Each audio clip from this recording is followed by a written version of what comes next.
This is a direct message to Nintendo. The eShop sucks. I love the Nintendo Switch with its great combination of handheld and at-home gaming, its innovative take on controllers, and above all else, the amount of games that are on the Switch is just growing every day. But this is also one of its biggest downfalls, and that all lies within the Nintendo Switch eShop. If you've been on the Nintendo Switch eShop for more than 5 minutes, first of all, I'm sorry I had to go through that. And 2, you will understand the absolute state it is in. But I'm only going to go through what it does wrong. I'm also going to buy 3 of the worst rated games on the eShop and see what the problem is. Interface. So I opened the eShop to see what it was like for this video, and it asked me to type in my password.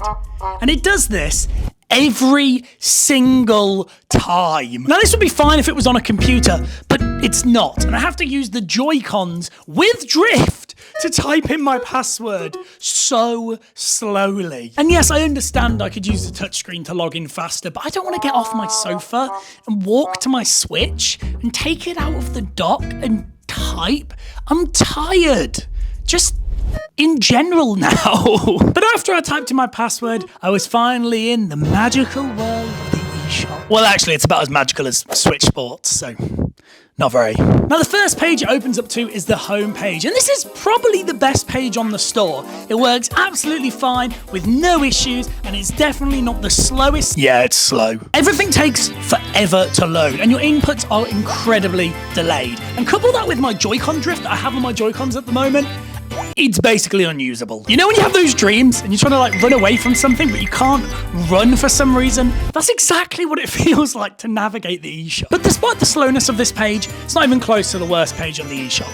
We'll get to that a bit later. No, this page is actually quite decent. This is where they put all the upcoming games, the new games, and the games that are on sale. And normally the quality of the games that are here are very good. So there's not actually a lot to say about this page. Most of the stuff here is pretty decent. But then we move on to the second worst page. And this page is where the cracks start to show. And by cracks, I mean shovelware. Now, for those who don't know, shovelware is a term for individual video games or software bundles known more for quantity of what is included than quality or usefulness. In other words, bad games. And this is how we know the situation is bad, because there are so many shovelware games within the charts themselves. But that's fine, right? Like for years, the Wii had so many shovelware games. And to be honest, if you looked through most of our childhood games that we owned on the Wii, 90% of them were shovelware. However, back in the day, you could just buy them from a bargain bin. You know, you got 10 for $5 or 5 for $10. Not anymore. These shovelware games cost upwards of $30 each. You could buy actual games for that money. So finally, let's move on to the worst tab. And oh my god, what is this? This is the problem tab, also known as recent releases. This is the tab where if a new game gets released, this is where it goes. No matter the quality of the game, it goes here. So you could have a new Minecraft update next to Police Simulator, and we might check that one out a little bit later. This part of the eShop is where the most shovelware is, whether that be mobile games, simulator games made with stock Unity assets, or worse. Now I'm going to have to be very careful about how I talk about this next bit, because the YouTube overlords, they're always watching. I don't really want this video to get age restricted. So I'll show you what I can of the game. It's all blurred out, isn't it? Okay, how do I explain this without getting age restricted? This is a type of game for people who like a certain type of anime a lot. And I mean a lot. What makes it really bad is the title of this genre of anime is in the title, meaning that any kid could just go onto the internet and search it. And look, if they put the parental controls on, at least they can't see the preview photos. However, they can still see the title.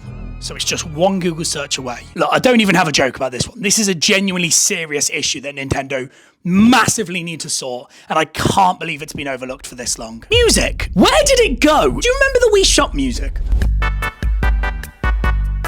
Of course you do. Do you remember the 3DS store music? Of course you do. These are actual fan favorites, so why did Nintendo make me sit in silence with just all the thoughts in my head, all the horrible things I've done, instead of Honestly, this is the worst decision Nintendo have ever made. Overall, the interface and functionality of the eShop is broken. It's difficult to search for things, you just find shovelware games, there's no way to find new good games releasing, it is a mess, and it barely works. So, what's the logical thing to do from here? Buy a load of bad games from it. Games. Okay, the time has come. I have selected 3 of the worst looking games that catched my eye from all the different pages, and we're going to play them. Just keep in mind I spent real money on these games. You know, real cash that I could have spent on rent or food. Looks like I'm going to be eating beans again tonight. You know what I've always wanted to be? A policeman. Driving around in a Nino car, arresting bad guys, eating donuts. God, I wish there was a game where I could simulate cop car police chase car game simulator and driving. Oh my god. So I launched the game and load into a character customization screen with 2 options, man with shaven head or woman. That's it. I can't change the face, the hair, nothing. But that doesn't matter because the controller is literally doing nothing here. I can't press play, I can't open any menus. It doesn't seem to be doing anything. And this is when it hit me. This is a ported mobile game, isn't it? I'm gonna have to use the touchscreen. So I got out of my chair, took my Switch out of the dock, and used the touchscreen. How is this allowed? Surely every game that's put on the eStore should be compatible with controller and touchscreen before it's even allowed to go on the shop. So once I pressed start game, it looked like I could use the controller again to move around. So I put my Switch back in the dock and went back to playing it on my TV. The controls in this game are horrible. The buttons that do work are delayed, but most of the buttons don't do anything. But realistically, when your game looks like this, what were you expecting? But who knows, maybe the missions will make the game. That's if I can figure out how to start one. I was pressing all the buttons, getting in and out of my car like I was doing the hokey cokey. In, out, you can't do missions. You're not allowed. But then I realised something, a mission button at the top of the screen. And then it dawned on me, it was touchscreen again. So I got out my chair, walked to my TV, grabbed my Switch, took it out of the dock, went and sat back down and pressed the mission button, then pressed start mission, put my Switch back into the dock, went back to the sofa, sat back down on the sofa and drove to the mission. Why? Once I got to the mission, I had to beat up and arrest 3 guys who I could only assume were triplets. Now this sounds pretty easy, but I couldn't seem to land a punch. No matter where I was positioned, no matter how hard I was hitting, nothing was working. So I did what any responsible cop would do in this situation, and I rammed him with my car. And it just kind of pushed him along the road. So with a harder ram, I finally knocked him down. And I had to deal with the other 2. And after 10 minutes of this, I had taken them down, and all I had to do was arrest them all and put them back into the cop car. Easier said than done. I had no idea how to arrest them. I was pressing all the buttons, nothing was working. And then I realised I'd been in this situation twice already. I went and got my Switch, and there it was. Touchscreen again. So I arrested one of them, took him to my car, and well... yeah, if this doesn't speak for the quality of the game, nothing will.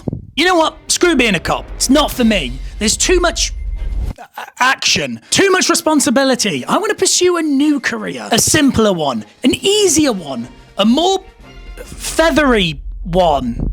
I want to be a pigeon. And oh boy, have I found the game. This is Pigeon Simulator. You know, for all those mornings you wake up and go, yeah, I want to be a pigeon today. Now, when I bought this game, there it is again, that word, bought.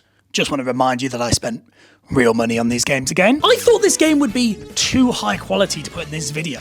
The art style looked really nice, and I was genuinely worried that if I bought this game, it wouldn't end up in the video because it would just be too good. Well, it's in the video, isn't it? So that says something. This game follows you as a pigeon as you cause as much havoc as possible. So it's kind of like a goat simulator ripoff, except it's bad and you're a pigeon. And for some reason it has a GTA wanted star system, and more police come after you the more havoc you cause. Why are the police chasing after a pigeon? What is this? Who made this game? And once you die, you get a score. So it's literally just about getting a high score on the same map, basically doing the exact same things every single time. I can literally show you the second I loaded into the game and went, yeah, no, the quality of this game is terrible. Here it is. My God. Oh, I've caused a world-ending phenomenon. Oh my God. This was the high score I got, and it will remain the high score, because I'm never opening this game again. And for the final game, I picked an interesting one. And by interesting, I mean, it's the worst one, and it's also the most expensive. I spent $5 on this game. Just keep that at, the back of your mind while you watch all the gameplay and you listen to me talk about it. $5. I could have got a Big Mac for that. I could have finally eaten something other than beans. This is Tactical Force Shooter, a Rainbow Six kind of game where you have to save a load of hostages and kill a load of bad guys. Like, it sounds pretty fun, right? No, it's horrific. And it's literally one of the only games I've ever played that has made me feel physically sick. Literally physically unwell. But we'll get back to that. The graphics look worse than most PS2 games, and yet it still runs slower than my Dell laptop trying to mine Bitcoin. But you know what? I wasn't going to let that stop me. So I navigated through the tutorial, and that's when I realised the biggest problem about this game. The whole game just feels like one big ice level. You slide everywhere you walk. But that's fine. It's not like it's a shooter game where you need to be able to aim really well. What? It is? I'm making a complete what out of myself? Now these slippy controls, mixed with this ghosting effect, make this the most physically nauseating game I have ever played in my life. I had to keep taking breaks because I was getting so motion sick. It's not like I don't play first-person shooters or I don't play a lot of games. It is just this game made me feel so physically ill, I had to stop after every level for 10 minutes. The game is split into two modes, the campaign mode and the survival mode. The campaign is the same looking maps each time, where you can kill enemies in one shot and you have to run around the map looking for hostages that are just in the most random places, guarded by nobody most of the time. And hey, oh my god, it's the twin sisters of the triplets that we saw in the other game. How do I know they're the twin sisters? Well, because they can't follow me and they're constantly clipping through the floor and they don't do at all what I want them to do ever. Okay, well, maybe the survival mode's better. Yeah, this game's impossible. I literally couldn't stay alive for more than 20 seconds because I couldn't see where I was getting shot from. And I'm on ice all of the time.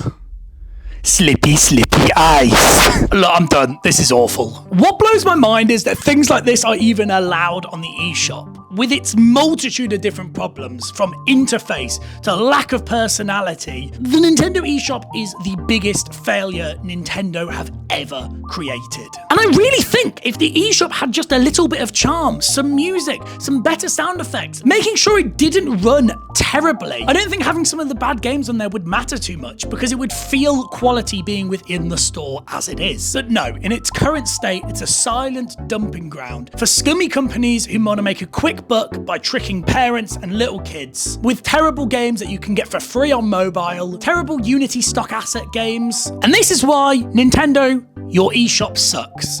Please fix it. And you know what else you need to fix, Nintendo? The next Smash Bros. Game. And there's a video right here to tell you how to do it, so I think everyone should go watch it. Okay, bye!